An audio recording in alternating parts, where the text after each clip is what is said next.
Good morning, guys. Welcome to Marshall's Minute. Today, I didn't do it yesterday because this feels a lot lighter to me today. So it's one of those things I tend to do. I tend to follow more of what is a lightness to me than a heaviness. And while I was at the post office today sending off some mail, it dawned on me what I really wanted to share this week with my own journey outside of codependency. And it hit me hard. It's like loving yourself. Love, love, love. What does this really look like? I've talked about this before. Lots of people talk about it. It's not like it's a new topic.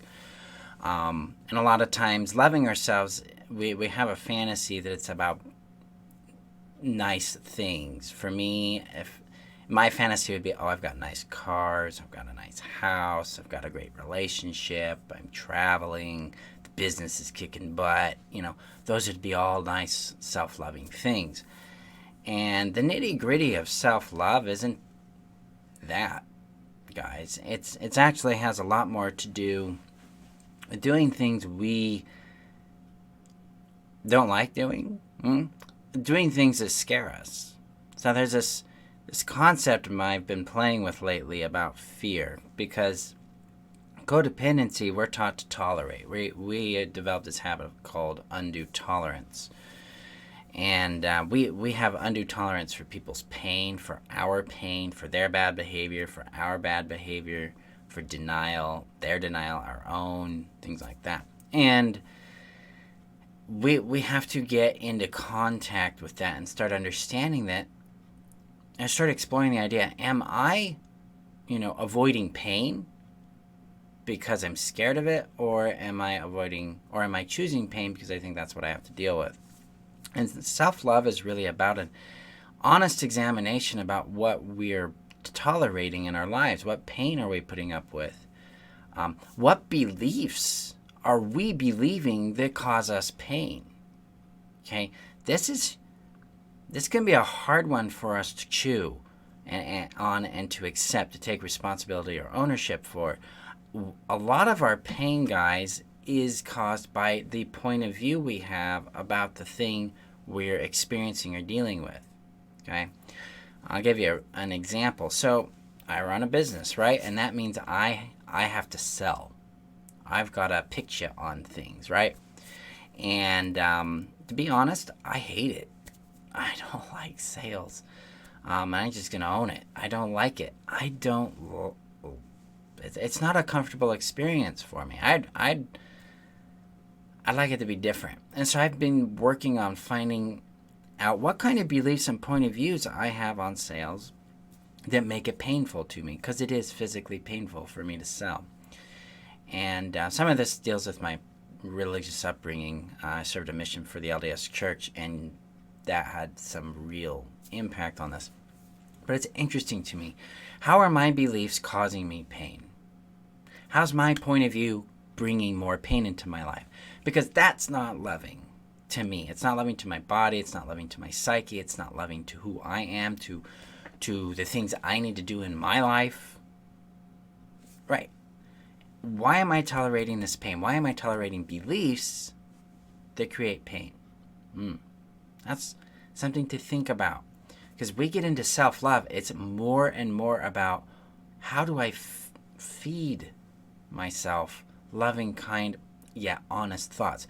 We don't want fantasy thoughts, like, I'm the best in the world.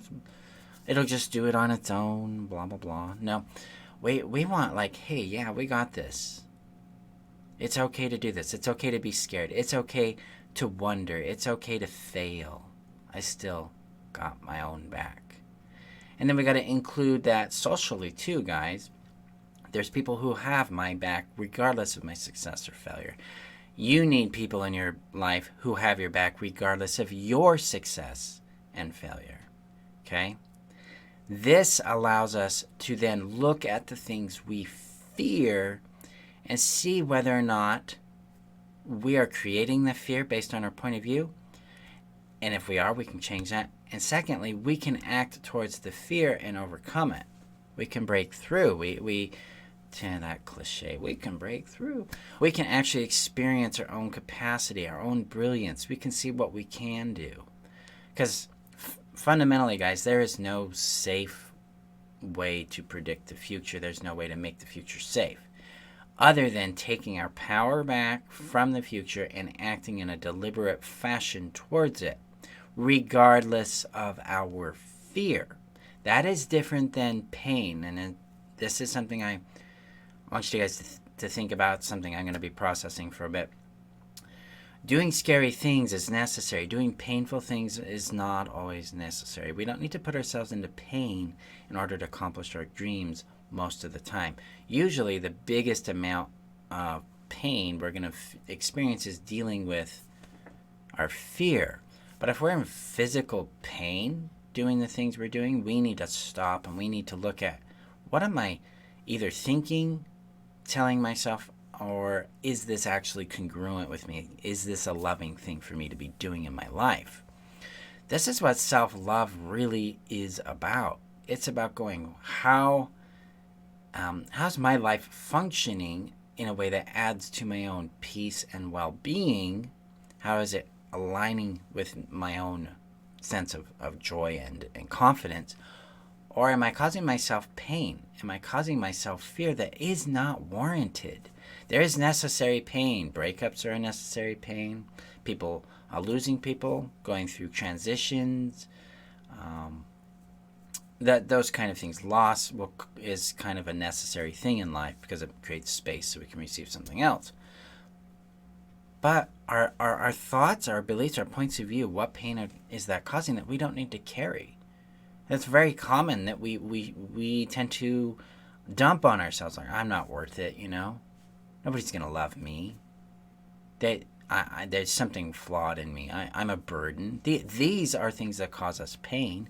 These are things that cause us unnecessary pain, that are not loving, and that we have power over to change. Now, we don't change our thoughts by forcing a new thought. We don't change our thoughts by trying to ignore the negative. We actually change our thoughts by saying, I have this assumption I'm not worth loving. I wonder what else is possible. We open up to new experience because the brain loves experience and it transitions quickly because of experience. This is why the codependence to confidence system moves people so fast from being deeply in codependence to deeply into confidence. I mean, most people see results within 3 to 4 weeks, and at 24 weeks, 6 months out, they're living a life they didn't expect to be living. A year out, they're doing things they never thought they'd do. People are getting married that never thought they'd get married. People are finding relationships they enjoy. People are leaving relationships they never thought they'd leave. Okay? They're finding jobs and creating businesses that they didn't think they'd ever do. That's the power of a system or a process that actually helps you transition your experience so that the brain goes, yeah, this is real. I can do this. So if that's what you're looking for, codependence to confidence will give you the how. Because most of us are looking for, how do I love myself? How do I get over this? How do I do that? That's what codependence to confidence does. Gives you the hows. But we need to really get serious about how we love ourselves. That's where I'm coming from. I'm like, I need to slow down and look at how I am not loving myself. Where am I tolerating pain? And I've been tolerating a lot of pain that's not mine. And so I'm going to be making some changes there in my life personally, so I don't have to carry that anymore. I have to change. I'm going to explore my relationship with sales, for instance. But I'm also going to explore my relationship with exposure. Where to be seen, where to grow, where to embrace our brilliance, and really embody our confidence. That's what we have to do. Thank you, Nicole. Thank you. We need to look at, how am I loving myself? Another thing here with like mental health, for instance. Some of us need a medical intervention. We need a chemical intervention to help our brain love ourselves. That's loving, guys. So if you feel any shame or guilt or carry that for having to have medication, maybe let that belief go. It's okay. I have to take certain kinds of supplements to help my kidneys function correctly. Medications that allow them to work. That's not my fault. That's just the way renal reflux is for kidneys. Yay. So the brain would have the same thing, right? I need a place where it's warm and dry and bright, or I get really seasonally affected, So it's okay to embrace ourselves and to say, I don't have to be in pain. I do need to face the scary things, but I have control in this. I have some say in this with my points of view, with my attitudes, with what I am telling myself, and with what I am believing that I tell myself. Really anchor into that. That's really been a big thing just whacking me over the head this week. It's just like, Marshall, your thinking is causing things to happen that you don't want to have happen. Stop it. Let's rearrange our thinking and let's get deeper on our own beliefs about things so that we can work it out. So guys, honestly, when we're post-codependent, it is about exploration. It is about curiosity. It is about honesty with ourselves, about ownership. And love wants us to expand into our lives, into more of us, rather than being stuck in this conclusion we've made up about ourselves. So be prepared to expand and grow, and to capture for yourself the reality that you can do amazing things. Stop believing your fears and start trusting your abilities. Now let's see what magic you create. And we'll do this together, because I'm doing it too. This is like bleeding edge experience for me, and it's exciting and it's scary, guys. It's okay. Let's all be scared together and do it anyway. So that is my minute that's lasted for several minutes today. I appreciate you guys. I will see you guys in next week's training starting on Tuesday. Let me know if there's something you want me to do a training on, because you can always post that in the group. And we're getting really close to 1,000 members. You get me to 1,000 members, guys. I'm going to give you a special surprise. So let's make that happen. And happy pre-holidays. And I will talk to you guys next week. Remember that you're worth knowing, loving, and keeping. That you're a badass. Have a great weekend, guys. Bye-bye.